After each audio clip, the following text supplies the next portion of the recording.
여러분 안녕하세요. 반갑습니다. 오늘도 예배 가운데 그리고 또 믿음으로 걸어가는 그 귀한 발걸음 가운데 우리 성령님이 주시는 넘치는 기쁨이 가득하기를 간절히 기도합니다. 우리 함께 찬양 드리겠습니다.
이제 오늘 우리에게 주시는 하나님의 말씀 같이 읽습니다.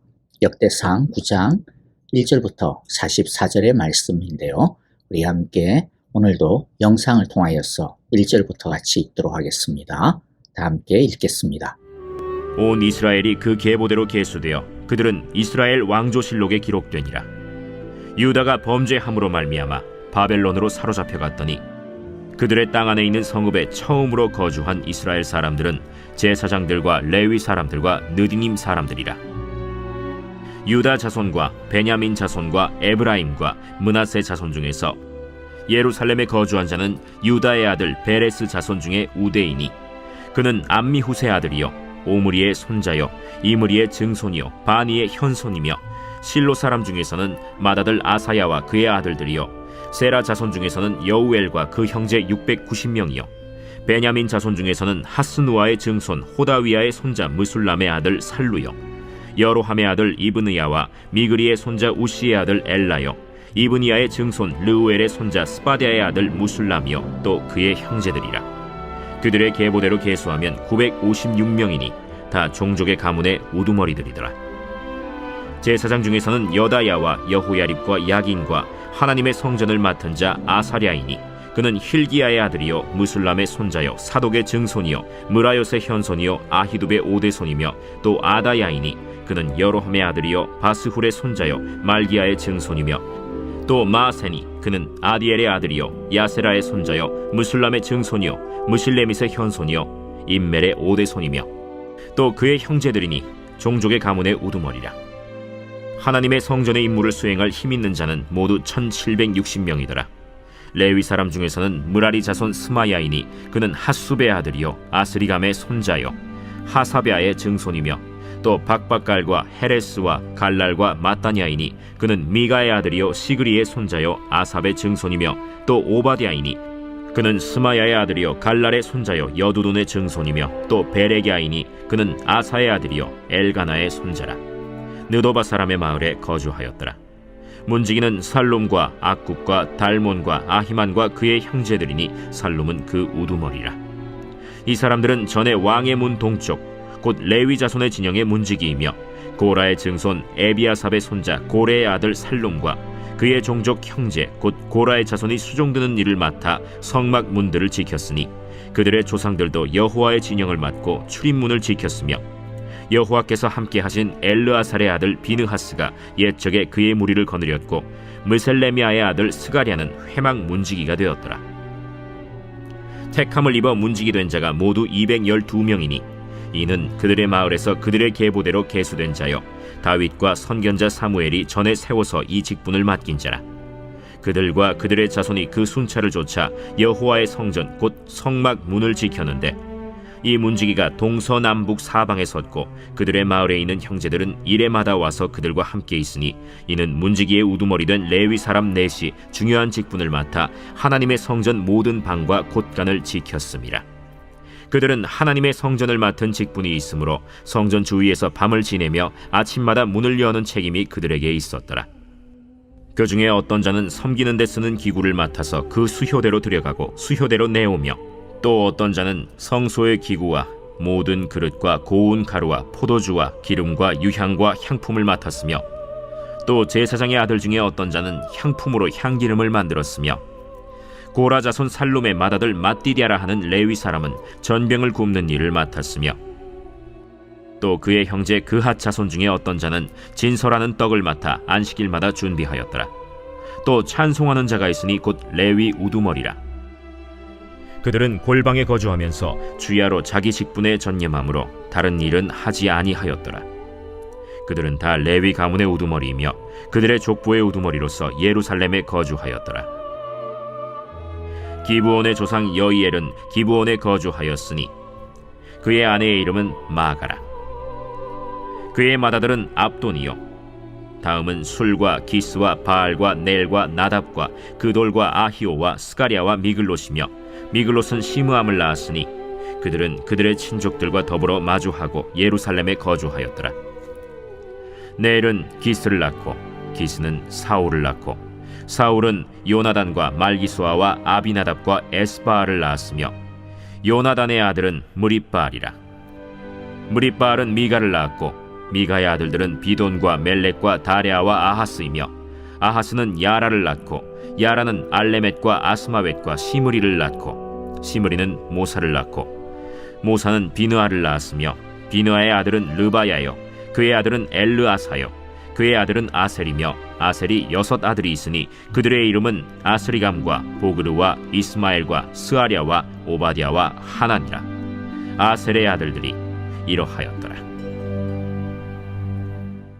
자, 이제 역대상 1장으로부터 시작되어진 기나긴 족보가 이제 끝이 나고 마무리가 됩니다.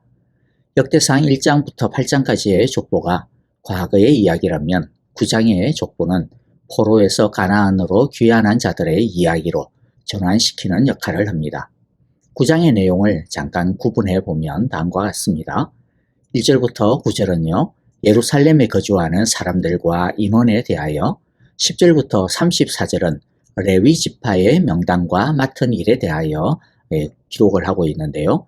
그것을 또다시 세분하여 보면 10절부터 13절은 제사장의 명단, 14절부터 16절은 레위 족속의 명단, 그리고 17절부터 27절은 문지기의 일들과 그 이름들, 그리고 28절부터 34절은 그 외 성전의 여러 가지 일들을 맡은 자들의 이름들이 나오고 있습니다. 그리고 35절부터 44절은 사울 왕의 계보가 다시 소개가 되는데, 사울 왕의 계보가 다시 소개되는 이유는 나중에 이제 이어지는 10장을 위한 준비 단계이기 때문입니다.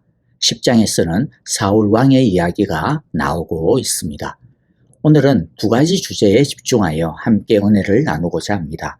첫째, 돌아오지 않은 사람들입니다. 1절을 보면요. 1절을 다시 읽어보면 이와 같이 온 이스라엘이 족보에 오르고 이스라엘 열왕기에 기록되었다.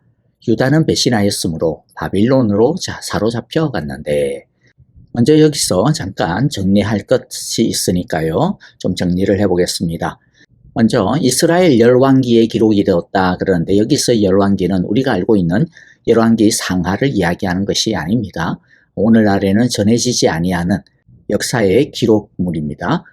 그리고 또 온 이스라엘이 족보에 오르고라고 했는데, 그런데 우리가 이미 살펴보았듯이 1장부터 8장까지의 기록된 족보는 온 이스라엘의 족보라고 할 수가 없습니다. 그런데 왜 저자는 온 이스라엘이 족보에 올랐다라고 표현을 하고 있을까요? 이것은 허풍을 떠는 것이 아니고요. 하나는 1장에서 8장에 기록되어진 족보는 대표자로서의 의미를 지닌다라고 하는 뜻입니다. 또 하나의 의미는 역대기는 혈통적인 족보를 중요하게 생각하지 않는다라는 것이죠. 혈통적인 이스라엘이 아니라 믿음의 이스라엘이 진정한 이스라엘이라는 뜻입니다. 역대상 1장부터 8장까지의 족보 중에서 단과 스불론 지파의 계보는 하나도 없습니다. 통째로 빠져 있습니다. 역대상 2장 1절에서 2절에 보면 이스라엘의 아들들의 이름들, 즉 야곱의 아들들의 이름이 거론이 되어지는데, 거기에는 단과 스불론의 이름이 분명히 들어 있습니다. 그런데 이후에 각 지파별로 그 계보를, 족보를 갖다가 기록하는 데 있어서 보면 단과 스불론 지파의 족보는 나오지 않는 거죠. 그 이유는 아마도 포로에서 돌아온 사람들을 조사해 보니 단과 스불론 지파에 해당되어지는 사람이 한 사람도 없었기 때문일 것입니다. 단과 스불론은 이스라엘 최북단에 위치한 지파였고, 그러다 보니 그들은 다른 지파들보다 우상 숭배가 아주 극심하였습니다.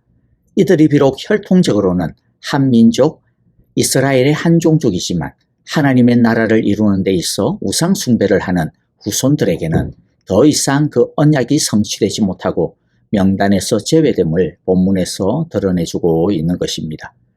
포로로 잡혀간 곳에서 가나안 땅으로 다시 돌아온다라고 하는 것은요, 결코 쉬운 일이 아닙니다. 이미 70년이 지난 그러한 기간이죠. 포로로 잡혀간 그곳에서 이들은 잘 정착하고 있었을 것입니다. 집도 있고 사업체도 있고 직장도 있고 가족도 있고 이웃도 그곳에 다 있습니다. 어쩌면 자녀들은 이스라엘 말도 많이 서투를 것입니다. 문화나 습관도 그 지역에 훨씬 더 익숙하지 이스라엘에 익숙한 것은 하나도 없었을 것입니다. 미국에서 태어나고 자라난 이민 3세대, 4세대, 5세대를 한번 생각해 보시기를 바랍니다. 이해가 아마 잘 되실 거예요. 그런데 가나안 땅으로 돌아오면 뭐가 있습니까? 아무것도 보장된 것이 없습니다. 이전에 선조들의 땅을 찾는다라고 하는 보장도 없고요. 안전을 보장받을 수 있는 것도 아니고 직장이나 사업 특처가 보장이 되어 있는 것도 아닙니다. 이스라엘 나라를 회복할 수 있는 것은 더더욱 아닙니다. 그저 하나님의 언약의 말씀 하나만 붙들고 이때까지 읽어왔던 모든 것들을 다 포기하고 오직 비전 하나만을 붙들고 돌아와야 하는 것이죠. 그래서 실제로 가나안 땅으로 돌아오는 사람들은 이스라엘 전체 사람들의 숫자에 비해 아주 극소수에 불과했습니다. 돌아온 이들은 하나님을 위하여 기꺼이 십자가의 길을 걸어가기로 작정을 하고 자신들의 모든 것을 포기한 사람들입니다. 그런데 어떤 지파의 사람들은 아무도 한 사람도 돌아오지 않았던 것이죠. 하나님의 말씀보다는 이때까지 읽어놓은 자신들의 재산이 더 소중하고 아까웠던 것입니다. 누가 진짜 이스라엘 사람입니까? 하나님의 말씀만 붙들고 자신들을 버리는 사람들이 진짜 이스라엘이고 하나님의 백성인 것이죠. 예수님은 누가복음 14장 26절 27절에서 이렇게 단호하게 말씀하셨습니다. 누구든지 내게 오는 자가 자기 부모와 아내와 자녀와 형제자매 심지어 자기 생명보다 나를 더 사랑하지 않으면 내 제자가 될 수 없다. 그리고 자기 십자가를 지고 나를 따르지 않는 사람도 내 제자가 될 수 없다. 그리고 또 요한일서 2장 15절에서는 이렇게 분명하게 말씀하십니다. 여러분은 세상이나 세상에 있는 것들을 사랑하지 마십시오. 누가 세상을 사랑하면 그 사람 속에는 하늘 아버지에 대한 사랑이 없습니다.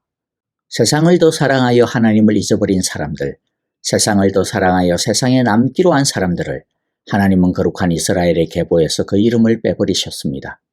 여러분, 혹시나 우리는 지금 하나님 앞에서 온전히 돌아와 서 있습니까?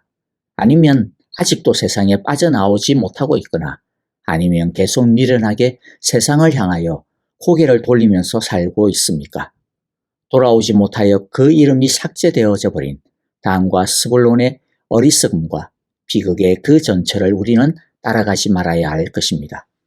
결국 영원히 남는 것이 무엇입니까? 이 세상의 것이 아닙니다.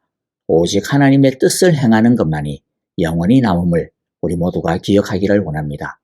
요한일서 2장 17절입니다. 이 세상도 사라지고 이 세상의 욕망도 사라지지만 하나님의 뜻을 행하는 사람은 영원히 남습니다. 우리 모두 이 말씀처럼 주님을 위하여 기꺼이 세상의 것을 버리고 포기하고 하나님을 붙드는 우리 모두가 되어지기를 간절히 바랍니다. 자, 그런데 하나님은 돌아온 이 작은 무리들을 일컬어 온 이스라엘이라고 부르고 있습니다. 우리가 아까 본 것처럼 여기서 온 이스라엘이라고 해서 진짜 모든 이스라엘을 이야기하는 것은 아니죠. 이들은 소수입니다. 그런데 하나님은 그들을 일컬어 온 이스라엘이라고 부르고 있는 것입니다. 지금은 비록 소수이지만 그러나 이들은 마치 첫 열매와 같은 존재들인 것입니다. 하나님은 이들을 통하여 이루어질 진정한 이스라엘의 회복을 바라보고 있는 것입니다. 신약 성경에도 보면 사도행전에 특히 보면요.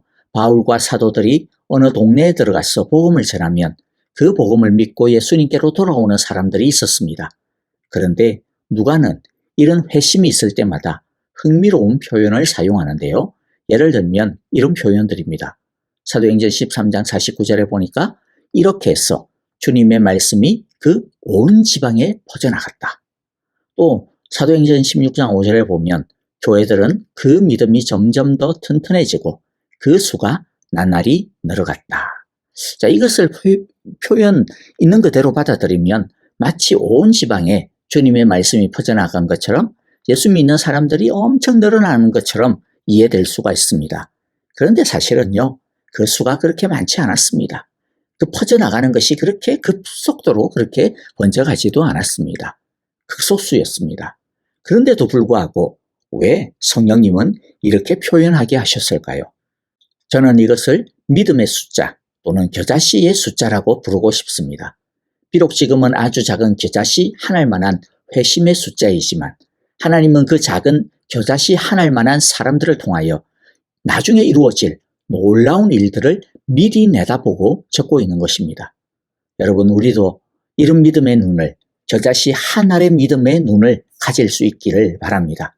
지금 비록 우리의 신앙이 너무나 보잘것없고 또 우리가 열심히 해도 바라는 만큼 열매가 많이 없을지라도 우리가 끝까지 포기하지 아니하고 올바른 길을 바로 가기만 하면 절대로 우리의 그 노력과 땀은 실패하지 않는다라고 하는 것을, 이 믿음을, 이 마음을 우리 모두가 간직할 수 있게 되어지기를 바랍니다. 이제 우리가 두 번째 살펴보고자 하는데요. 둘째는 돌아온 사람들입니다. 9장은 사실 돌아온 사람들의 명단입니다. 그런데 여기에서 저는 한 사람들을 주목하여 보고자 합니다. 여기에 보면 굳이 돌아오지 않아도 되는데, 아니 나 같으면 돌아오지 않을 것 같은데, 그런데 돌아온 특이한 사람들이 있습니다. 아주 특이한 이름이 자그맣게 기록이 되어 있는데요. 2절에 보면 그 이름이 나옵니다. 2절을 읽어보면 맨 처음으로 자기들의 성읍 소유지에 돌아와서 살림을 시작한 사람들은 이스라엘 사람과 제사장과 레위 사람과 성전 막 일꾼들이다. 여러분 특별한 것을 좀 눈치챘나요? 이렇게 눈치를 못 챌 수도 있는데 바로 성전 막 일꾼들이라고 하는 사람들입니다. 이들은 누구일까요? 새 번역에서는 성전 막 일꾼이라고 이렇게 풀어서 번역이 되었지만 원래 개역 개정역에 보면 느디님 사람들이라고 나옵니다. 발음도 어려워요. 그렇죠? 그러면 도대체 이 느디님 사람들이라고 하는 사람들은 어떤 사람들일까요? 이 발음도 어려운 느디님이라고 하는 이 말은요, 바쳐진 사람들이라고 하는 뜻을 가지고 있습니다. 이들은 원래 전쟁 포로들이었거나 또는 이방인 중에서 이스라엘 사람들에게 귀화를 한 사람들이었습니다. 그런 사람들 중에서 성전에서 봉사했던 사람들을 말합니다. 이들은 하나님의 집을 위해서 청소하고 제단에 물을 나르고 나무를 패고 희생의식에 쓰이는 그릇들을 닦는 일과 같은 이러한 막노동, 자빌들을 하였습니다. 사실 이들은요, 종과 노예와 같은 신분들이었습니다. 그런데 이런 낮은 위치에도 불구하고 이들은 포로지에서 다시 돌아와 그들이 맡은 역할을 충성스럽게 수행하였던 것입니다. 더 이상 성전 막 일꾼으로 살지 않고 다른 가라앉 족속들 속에서 자유롭게 살 수 있었지만 그러나 이들은 그 자유를 포기하고 성전 막 일꾼으로 계속 살기로 결단을 한 것입니다. 어떤 족속들은 아예 돌아오지 않았는데 이스라엘 사람임에도 불구하고 돌아온 사람들은 아주 극소수였는데 그런데 이들은 노예이고 종이었고 이방인이었음에도 불구하고 성전 막 일꾼으로 잡부로 일하는 사람이었음에도 불구하고 자기들을 알아주는 것이 아무것도 없는데도 불구하고 이들은 그 일을 위하여 성전 자비를 위하여서 이들은 돌아왔던 것입니다. 저는 9장에서 그렇기 때문에 가장 아름다운 이름, 가장 위대한 이름들이 바로 이들의 이름이라고 생각이 됩니다. 이들은 자신들의 자유보다 하나님을 섬기는 속박을 더 귀하게 여겼습니다. 세상에서의 자유보다는 하나님의 종이 되어지는 하나님의 사랑의 구속을 더 원했습니다. 이들은 자신의 자유를 하나님을 사랑하고 주의 성전을 섬기는 일과 기꺼이 맞바꾼 것입니다. 여러분, 우리도 이 느디님 사람들과 같은 사람들이 되어야 되지 않겠습니까? 우리도 이 느디님 사람들과 같은 사람들이 되기를 원합니다. 주님을 위하여 기꺼이 종이 되기를 바랍니다.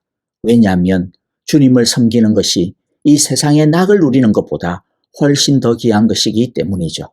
시편 84편 10절에 보면 주님의 집들 안에서 지내는 하루가 다른 곳에서 지내는 첫날보다 낫기에 악인의 장막에서 살기보다는 하나님의 집 문지기로 있는 것이 더 좋습니다. 라고 하는 시인의 고백이 있는데요. 이 시인의 고백이 우리들의 고백이 되기를 간절히 바랍니다. 하나님을 사랑하고 섬기는 즐거움을 위해 우리의 만족과 유익을, 이 세상의 가치를 기꺼이 포기할 수 있는 믿음의 사람들이 다 되시기를, 그리하여 하나님 나라의 그 계보에 우리의 이름이 아름답게 기록되어질 수 있게 되어지기를 간절히 기도하고 축복합니다. 아멘.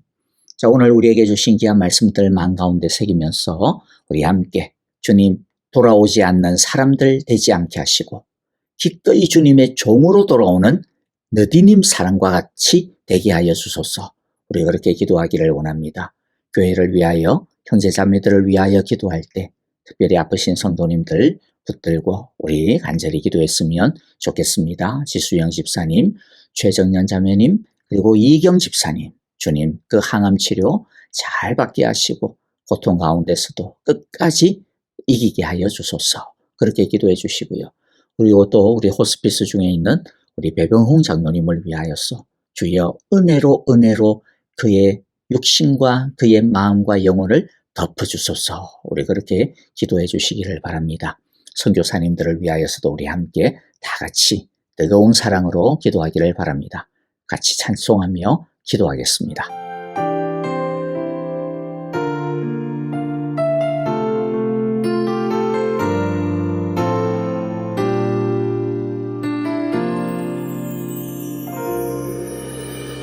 나는 하나님을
내 영혼 거룩한 은혜를